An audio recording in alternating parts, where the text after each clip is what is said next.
بسم اللہ الرحمن الرحیم۔ یا اللہ تیرا شکر کہ تو نے آج کا دن دکھایا، مولا کریم ہمارے آج کے دن کو گزشتہ کل سے بہتر کر دینا، آمین۔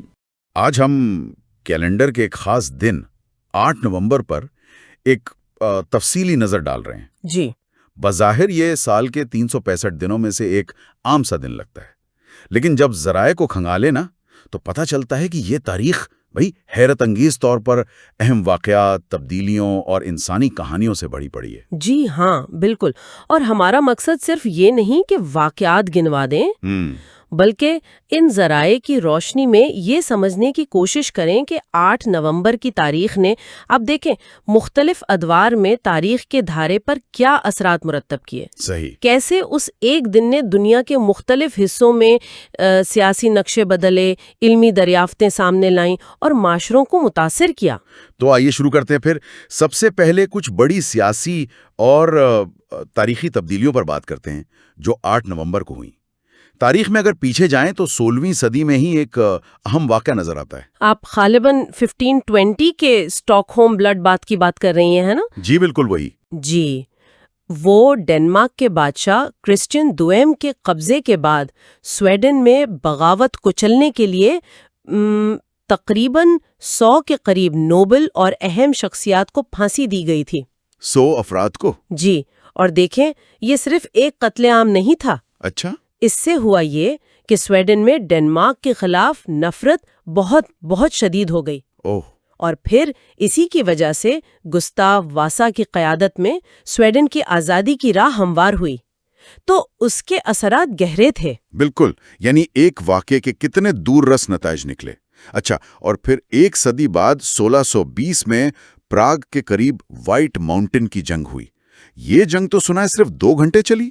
جی ہاں، صرف 2 گھنٹے، لیکن یہ 30 سالہ جنگ کا ایک آپ کہیں فیصلہ کن موڑ تھا۔ اچھا۔ کیتھولک لیگ کی فتح نے بہیمیا میں پروٹسٹنٹ بغاوت کو مکمل طور پر کچل دیا، اور پھر اگلے 300 سال کے لیے اس خطے پر ہیبسبرگ کیتھولک حکمرانی قائم ہو گئی۔ 300 سال؟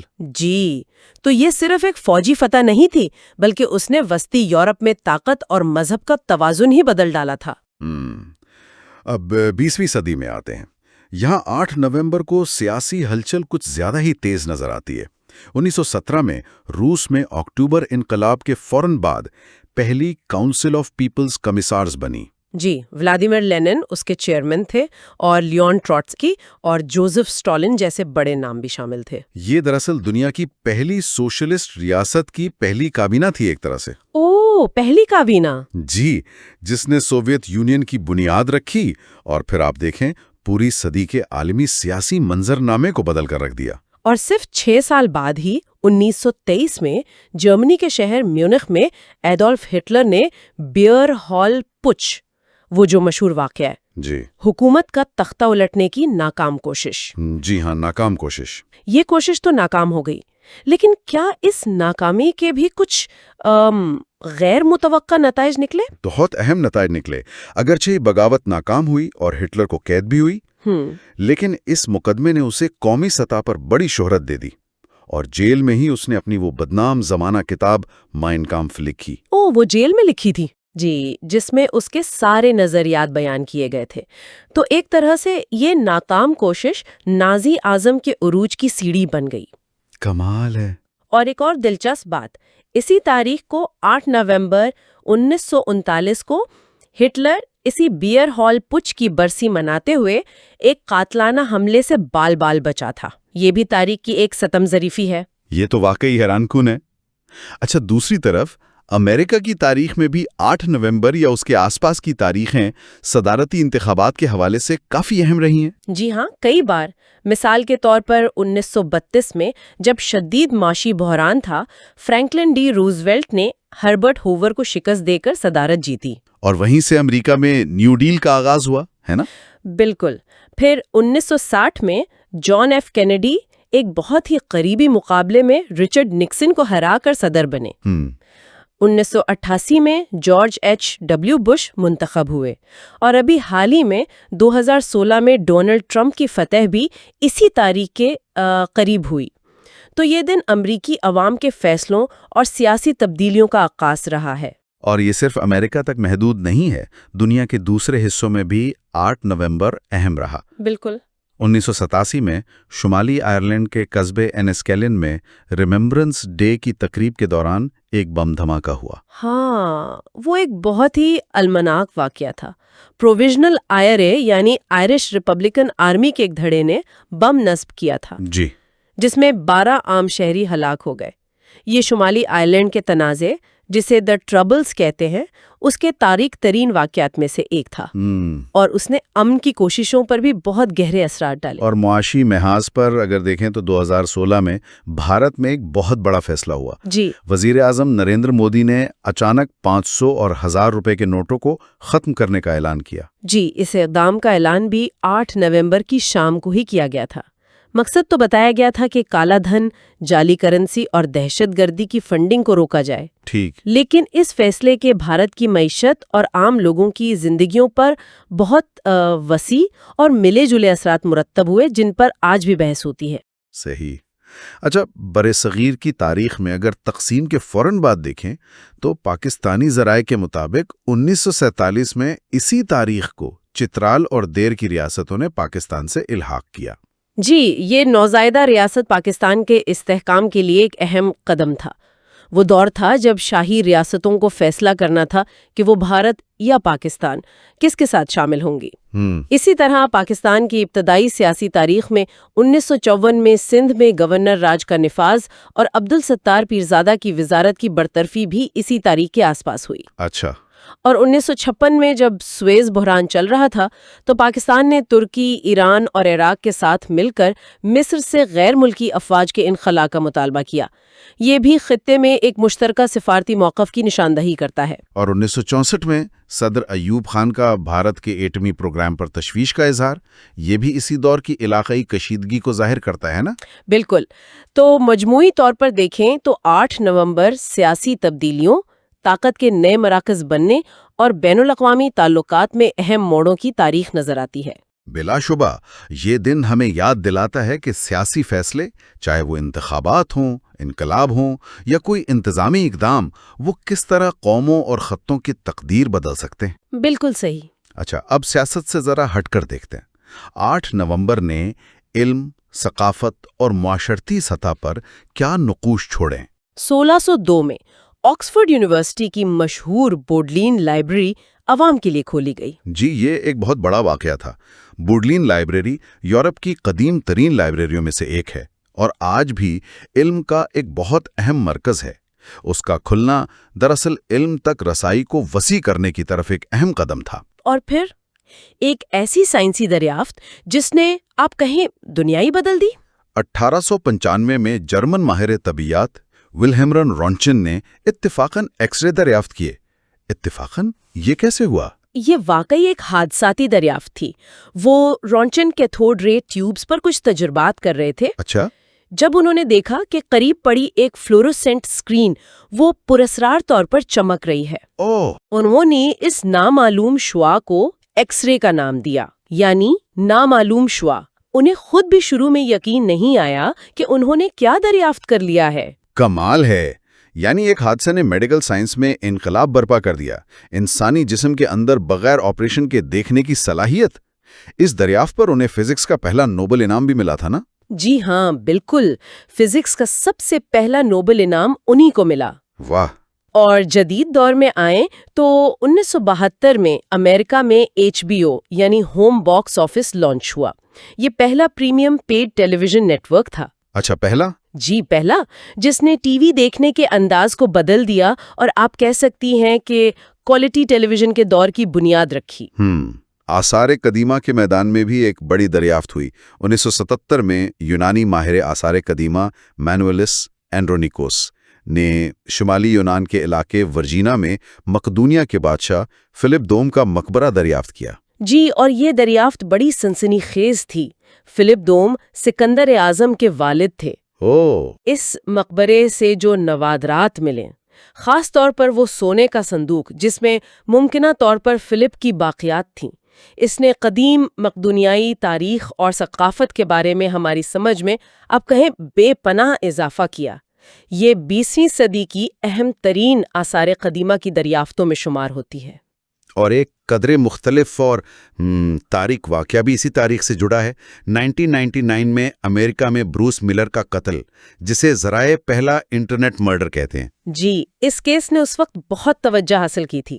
وجہ یہ تھی کہ اس میں مقتول کی بیوی پر الزام تھا کہ اس نے اپنے آن لائن عاشق کو چیٹ رومز اور ای میلز کے ذریعے قتل پر اکسایا تھا۔ اچھا، جی، یہ واقعہ انٹرنیٹ کے جو ابھرتے ہوئے سماجی اثرات تھے اور اس کے ممکنہ خطرات، ان کی ابتدائی مثالوں میں سے ایک تھا۔ یہ تاریخ پیدائش کے حوالے سے بھی بہت اہم ہے۔ کئی ایسی شخصیات اس دن پیدا ہوئیں جنہوں نے اپنے اپنے شعبوں میں گہرے نقوش چھوڑے۔ جی ہاں، بہت سے نام ہیں۔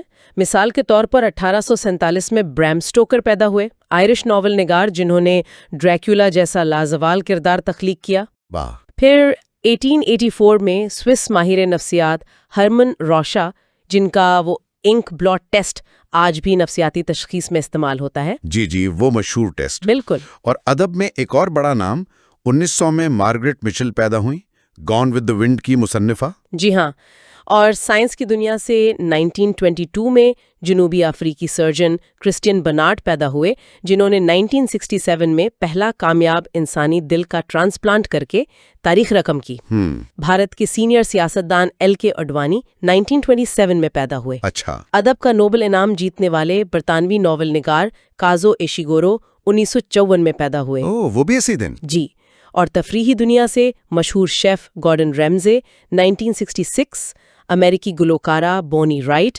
1949 اور آسٹریلوی کرکٹر بریٹ لی 1976 کی پیدائش بھی 8 نومبر ہی ہے۔ کافی لمبی فہرست ہے۔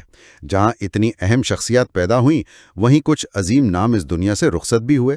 1674 میں انگریزی زبان کے عظیم شاعر جان ملٹن پیراڈائز لوسٹ کے خالق کا انتقال ہوا۔ جی، پھر 1953 میں روس کے نوبل انعام یافتہ مصنف ایوان بونن پیرس میں جلاوطنی میں انتقال کر گئے۔ 1978 میں امریکی پینٹر نارمن راکویل، جو امریکی زندگی کی عکاسی کرنے والی اپنی پینٹنگز کے لیے مشہور ہیں، وہ وفات پا گئے۔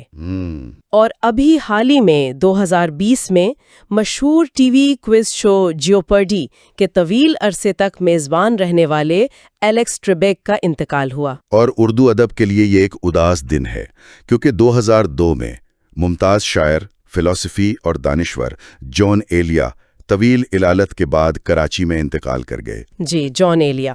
ان کا منفرد انداز اور گہری سوچ آج بھی قارئین کو بہت متاثر کرتی ہے۔ بالکل، یہ پیدائش اور وفات کی فہرست ہمیں دکھاتی ہے کہ کس طرح ایک ہی تاریخ انسانی زندگی کے آغاز اور اختتام، تخلیق اور نقصان دونوں سے جڑی ہو سکتی ہے۔ یہ مختلف شعبوں میں انسانی کوششوں اور ان کے اثرات کی ایک یاد دہانی ہے۔ لیکن بدقسمتی سے 8 نومبر کی تاریخ جنگوں، تنازعات اور آفات کے تاریک بابوں سے بھی خالی نہیں۔ جی، یہ بھی ہے۔ مثال کے طور پر دوسری جنگ عظیم کے دوران 1940 میں یونانی اطالوی جنگ میں یونانی افواج میں البانیہ کی سرحد پر عددی برتری رکھنے والی اطالوی فوج کے حملے کو پسپا کر دیا۔ یہ محور طاقتوں کے لیے ابتدائی جنگ میں ایک اہم ناکامی تھی۔ اچھا۔ اور 1950 میں کورین جنگ کے دوران تاریخ میں پہلی بار جیٹ طیاروں کے درمیان فضائی لڑائی ہوئی، جسے ڈاگ فائٹ کہتے ہیں۔ جی ہاں، یہ فضائی جنگ کی تاریخ میں ایک نیا موڑ تھا۔ امریکی پائلٹ رسل براؤن نے اپنے F-80 شوٹنگ سٹار سے 2 شمالی کوریائی MiG-15 طیاروں کو مار گرایا۔ اس سے جیٹ ایج کی فضائی برتری کی اہمیت واضح ہوئی۔ ویتنام جنگ میں بھی یہ تاریخیں ہیں۔ 1965 میں آپریشن ہمپ کے دوران امریکی فوجیوں کو بھاری جانی نقصان اٹھانا پڑا جب ان پر ویتکونگ نے بڑا حملہ کیا۔ جی، اور فضائی حادثات میں 1983 میں انگولا ایئر لائنز کا ایک بوئنگ 737 طیارہ اڑان بھرنے کے فوراً بعد گر کر تباہ ہو گیا، جس میں تمام 130 مسافر اور عملے کے ارکان ہلاک ہو گئے۔ او خدایا! باغی گروپ یونائٹا نے اسے مار گرانے کا دعویٰ کیا تھا، تاہم سرکاری طور پر وجہ حادثہ ہی بتائی گئی۔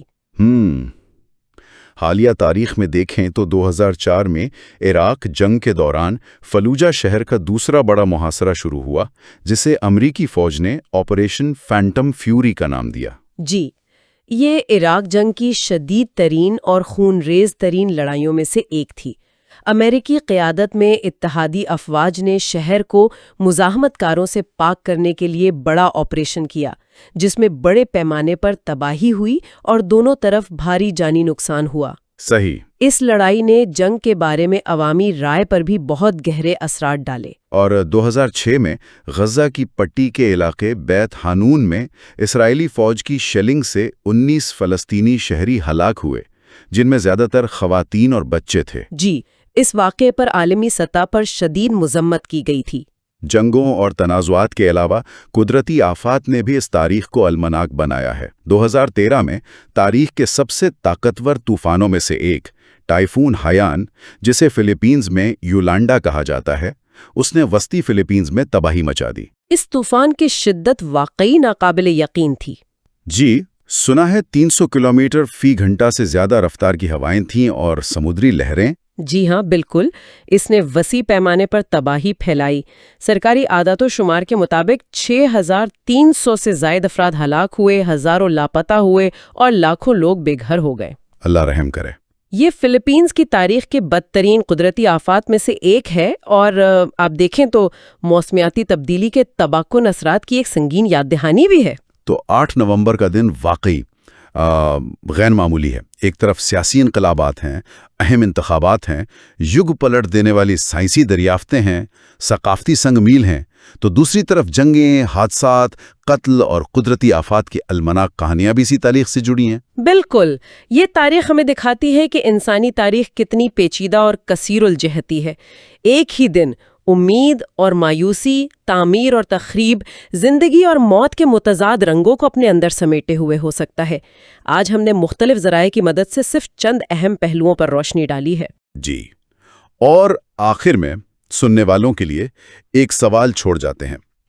کیا یہ جاننا کہ ایک ہی کیلنڈر کی تاریخ پر اتنے متنوع، بعض اوقات بالکل متضاد قسم کے واقعات ہوئے ہیں، یہ وقت اور تاریخ کے بارے میں ہمارے تصور کو کچھ بدلتا ہے؟ دلچسپ سوال ہے۔